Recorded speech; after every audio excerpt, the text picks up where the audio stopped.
मैं नहीं बोलना चाहता था अभी, लेकिन आपने प्रश्न पूछ के मुझे फंसा दिया। भूपेश बघेल जी कर्मों का फल उनका बेटा चैतन्य भुगत रहा है। अभी तक का जो आंकड़ा है 18 महीने में वो 400 करोड़ रुपए पार हो चुके हैं। जो 41,000 अधिक मतों से जो मुझे जनता ने जिताया है, उसका एक एक पाई का विश्वास मैं जनता को लौटाना चाहता हूँ।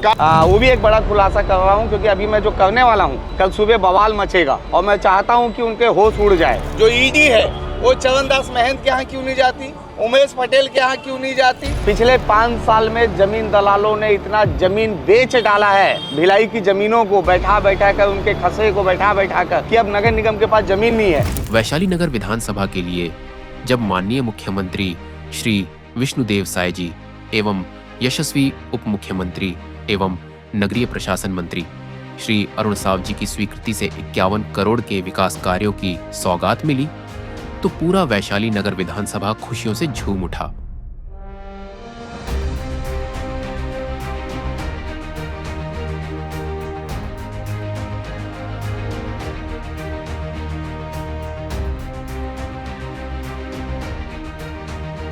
और इसी सौगात को लेकर जब मानसून सत्र की समाप्ति के पश्चात क्षेत्र के लोकप्रिय विधायक श्री रिकेश सेन अपने विधानसभा क्षेत्र लौटे, तो मानो स्वागत की लहरें उमड़ पड़ी।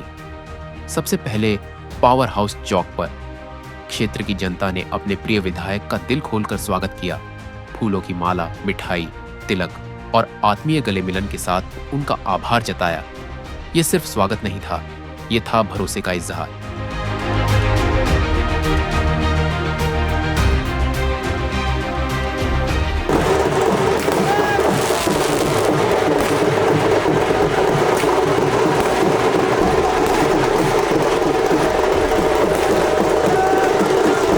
बघेल की सरकार ने वैशाली नगर विधानसभा को नजरअंदाज किया, क्योंकि को लगता था कि यहाँ पे भाजपा के कार्यकर्ता बड़े ही कर्मठ हैं और भाजपा की ये सीट कभी जो है हाथ से नहीं गई, और इसलिए कांग्रेस ने दुर्भावनावश इस विधानसभा क्षेत्र में काम नहीं किया।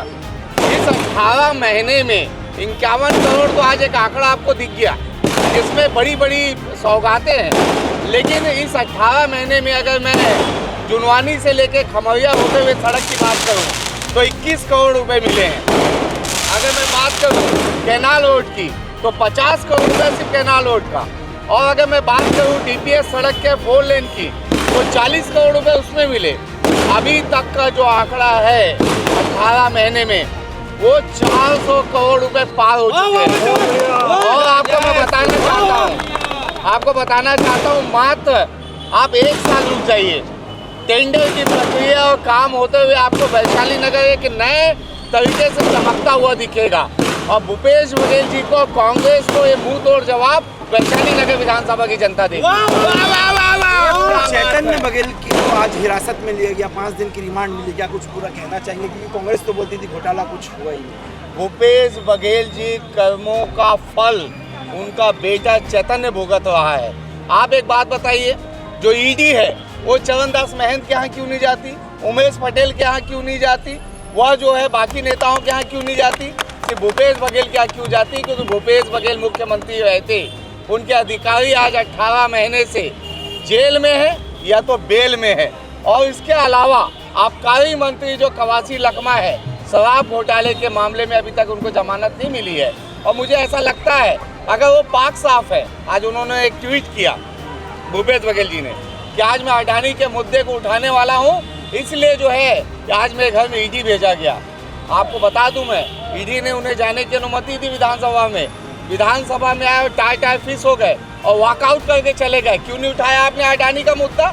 इसका मतलब आप राजनीति करना चाहते हैं। और एक बात और बताना चाहता हूँ आप सभी के दर्शकों को कि जब 18 महीने पहले भूपेश बघेल की सरकार थी तो सबसे पहला एनओसी और टेंडर अडानी को देने का काम भूपेश बघेल ने किया। राजस्थान में अशोक गहलोत अडानी के साथ मन साझा करते हैं। हिमाचल प्रदेश में कांग्रेस शासित राज्य है, वहाँ से सबसे अधिक काम अडानी को मिला। और ये बात इनको बताना पड़ेगा भूपेश बघेल जी को कि आपका दोहरा चरित्र नहीं चलेगा। अभी की जो लड़ाई है कांग्रेस में, प्रदेश अध्यक्ष कौन बनेगा, इसकी लड़ाई है। इसके लिए ये जो है आपस में लड़ रहे हैं, इसलिए इनका दोहरा चरित्र सामने है।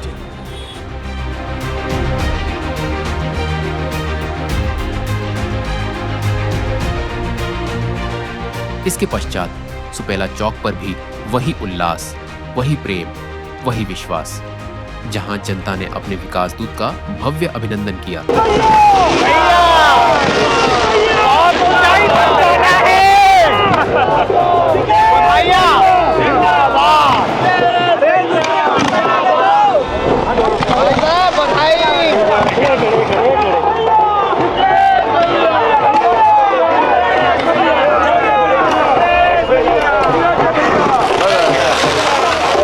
मीडिया से बात करते हुए विधायक श्री सेन ने कहा, ये तो बस शुरुआत है, वैशाली नगर को अभी और बड़ी सौगातें मिलेंगी। अभी का है, अभी तक 18 महीने में हम 400 करोड़ से ज्यादा ला चुके हैं, जिसमें डीपीएस जुनवानी रोड से लेकर डीपीएस दुर्ग वाली जो 4 लेन है, वो हमें 40 करोड़ रुपए की लागत से काम चालू होने वाला है। 21 करोड़ की लागत से जुनवानी से लेकर खमरिया होते हुए आईआईटी तक जाने वाला है। इसके अलावा कैनाल रोड जो 50 करोड़ रुपए की लागत से जो है कैनाल रोड बनने वाला है, और अभी 51 करोड़ रुपया है। और ऐसे न जाने स्वास्थ्य विभाग से लेके जल मिशन से लेके 15 वित्त आयोग का कम से कम 400 करोड़ के लगभग जो है वैशाली नगर विधानसभा को इस 18 महीने में मिला है। पिछले 5 साल में भाजपा के कार्यकर्ताओं ने ईमानदारी से काम करके, जनता का काम करके, जिस प्रकार से भाजपा के विधायक को यहाँ पे जिताए थे, इसके चीड़ में भूपेश बघेल जी ने एक फूटी कौड़ी भी हमारे विधायक जी को नहीं दिया। और वैशाली नगर विधानसभा के टैक्स का पैसा, जो स्मृति नगर का पैसा है, जो नेहरू नगर का पैसा है, जो राधिका नगर का पैसा है, जो जवाहर मार्केट का पैसा है, जो साकेत नगर का पैसा है, वो सभी पैसे को दूसरे जगह दुरुपयोग किया गया। इस विधानसभा में उसे खर्च ही नहीं किया गया। तो इसलिए जो है पिछले 5 साल में जो नहीं हो पाया, ये विष्णुदेव साई जी की सरकार है। नगरीय मंत्री, प्रशासन मंत्री हमारे आदरणीय अरुण साव जी को मैं धन्यवाद देना चाहता हूं, जिन्होंने मेरे प्रस्ताव को तत्काल स्वीकृति दी। 500 सीटिंग के ऑडिटोरियम बनेंगे, लाइब्रेरी बनेगा, स्पोर्ट्स जगत में काम होगा। इतने बड़े बड़े काम होने वाले हैं कि हमारा वैशाली नगर चमकने वाला है।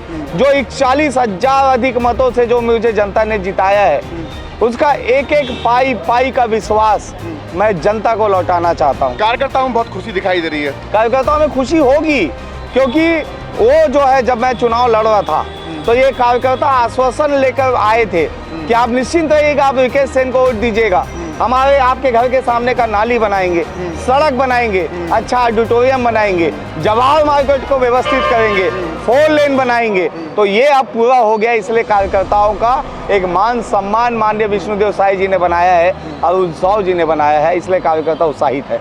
और फिर विधायक सेन पहुंचे सुपेला संडे मार्केट मस्जिद के सामने, जहां उत्साहित जनता ने विधायक जी को धन्यवाद कहा और साझा किया अपना स्नेह और समर्थन।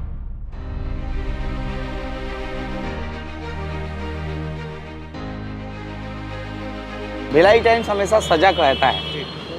मैं नहीं बोलना चाहता था अभी, लेकिन आपने प्रश्न पूछ के मुझे फंसा दिया, और मुझे आपने फंसा दिया। और मैं जो ओपन करने वाला था दिवाली के लगभग इस बात को, इस घोषणा को, सौगात को, आज मैं बताना चाहता हूं कि इसका प्लानिंग, इसका नक्शा हमारे आर्किटेक्ट ने डिज़ाइन किया है। और एक ज़मीन हमारे पास है जो 22 एकड़ के लगभग है, वो है नेहरू नगर चौक पे ट्रैफिक टावर के पीछे, जिसपे हमारा केस चल रहा है मधु मेमोरियल वाला। सुप्रीम कोर्ट में आखिरी हियरिंग बचा हुआ है, जिसमें फैसला नगर निगम को होने वाला है। हमने ये तय किया है क्योंकि बीएसपी टाउनशिप में कोचिंग सेंटर परेशान हो रहे हैं, वहाँ पे लोगों को लंबा चौड़ा बिल दे दिया गया है। इसलिए हमने तय किया है कि एक एजुकेशन सेंटर, जिसमें मैं, आयुक्त महोदय, हम लोगों ने मिलकर मधु मेमोरियल वाली जगह पे बच्चों के लिए हॉस्टल की भी व्यवस्था और वहाँ पे सारे कोचिंग की व्यवस्था एक व्यवस्थित तरीके से एजुकेशन सिटी में बनाने जा रहा हूँ। अगर इस 1 साल 2 साल के अंदर अगर कोर्ट से हम जीते, क्योंकि हमारे पास उसके अलावा कोई जगह नहीं है। पिछले 5 साल में जमीन दलालों ने इतना जमीन बेच डाला है, भिलाई की ज़मीनों को बैठा कर, उनके खसरे को बैठा कर, कि अब नगर निगम के पास ज़मीन नहीं है। मुझे आकाशगंगा सब्जी मंडी को व्यवस्थित करना है, मेरे पास जगह नहीं है। मुझे लिंक रोड चावल मार्केट को व्यवस्थित करना है, मेरे पास जगह नहीं है। मुझे जो है अलग अलग जो संस्थान है उसे अलग अलग जगह से मुझे कपड़ा मार्केट सुपेला को व्यवस्थित करना है, लेकिन जगह नहीं है। जो जगह है उसे मैं एजुकेशन सिटी के रूप में डेवलप करने वाला हूँ, जो भिलाई को एक बड़ा सौगात। और हमारा सिर्फ विकास सड़क नाली तक सीमित नहीं रहेगा। सड़क नाली देना तो हमारी प्राथमिकता है ही है, लेकिन इसके साथ एजुकेशन को लेके, खेल को लेके, स्पोर्ट्स को लेके, कला को लेकर भी जो है हमें काम करने की आवश्यकता है। भिलाई की पहचान शुरू से ग्रीन सिटी, क्लीन सिटी रही है। और देखिए, जो लोग आरोप लगा रहे थे भिलाई नगर निगम को लेकर, सफाई घोटाला को लेकर, लगातार सफाई घोटाले का वो लोग उल्लेख करते थे, और जो हमारे सफाई कर्मचारी है उन्हें फर्जी बताते थे, उनके ऊपर प्रश्न चिन्ह उठाते थे कि वो हलाल है, काम नहीं करते। आज देखो पूरे भारत में 7वें स्थान पे भिलाई नगर निगम आया है। ये सफाई कर्मचारी और हमारे स्वच्छता दीदी और हमारे सफाई मित्र, इनको मैं सैल्यूट करता हूँ, उनको सलाम करता हूँ, जिसके कारण भिलाई नगर निगम का नाम पूरे देश में 7वें स्थान का है। मल्टी लेवल पार्किंग भी एक बड़ा इशू है। हर बार आप तो पार्षद हैं, 5 बार के पार्षद हैं, हर बार एजेंडा में आता है, हर बार बजट में आता है कि बना क्यों नहीं देते इसके लिए भी कोई प्रस्ताव बनवा लो। जब तक किसी भी विकास कार्य की किसी की इच्छा शक्ति नहीं होगी, कभी कोई डेवलपमेंट नहीं होता है। आपको बता देना चाहता हूँ, आज वही प्रश्न पूछ रहे हैं जो हमारी योजना में है। लाल मैदान के जस्ट बाजू में जो हमारा एक रोजगार कार्यालय था, जो बीएसपी की जगह थी, उस जगह पे मल्टी पार्किंग के लिए जो है 10 करोड़ रुपए की राशि अभी अनुपूरक बजट में आ जाएगा। रायपुर में जो कचहरी चौक के सामने जो मल्टी लेवल पार्किंग है, सेम मल्टी लेवल पार्किंग आप देखेंगे उसे। बाकी अगर बात की जाए ट्रैफिक को लेकर, अगर बात करें, संडे मार्केट भी एक इशू रहा है। अभी थोड़ा सा चीज़ें नहीं आ रही है, लेकिन है एक प्रॉब्लम, कैंसर की तरह मानते हैं उसको। निश्चित रूप से है, निश्चित रूप से है, और उसके लिए हमने प्लान किया है। वो भी एक बड़ा खुलासा कर रहा हूँ, क्योंकि अभी मैं जो करने वाला हूँ, कल सुबह बवाल मचेगा और मैं चाहता हूँ कि उनके होश उड़ जाए। जो रतन पशु आहार केंद्र है, जो इस लाइन में हम जाते हैं, वहाँ से लाइन से जितने अवैध बने हुए हैं, उस पूरे दुकानों को हम डिसमेंटल करने का प्लान कर चुके हैं। जस्ट सामने मस्जिद है, मस्जिद के बाजू से जितनी भी दुकानें अवैध बनी हुई है, उसे हम डिसमेंटल करने का प्लान कर लिए हैं। यहाँ तक कि जो ग्राहक आएगा उस मार्केट में, कोई 20 सड़क पे अगर बाइक खड़ा करेगा, पिछले बार हमने एक नमूना दिया है, और हम किसी से बात नहीं करते हैं, ट्रैफिक पुलिस किसी से बात नहीं करती है।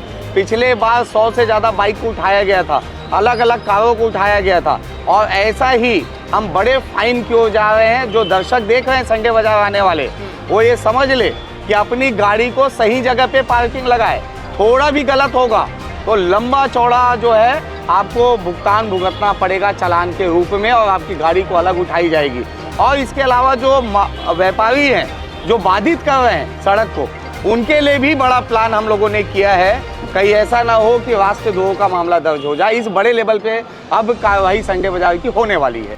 अंत में ज्ञान गंगा स्थित विधायक कार्यालय पर कार्यकर्ताओं से मुलाकात कर उन्होंने सबका उत्साह बढ़ाया। हर चेहरे पर उम्मीद थी, हर मन में विकास की किरण चमक रही थी।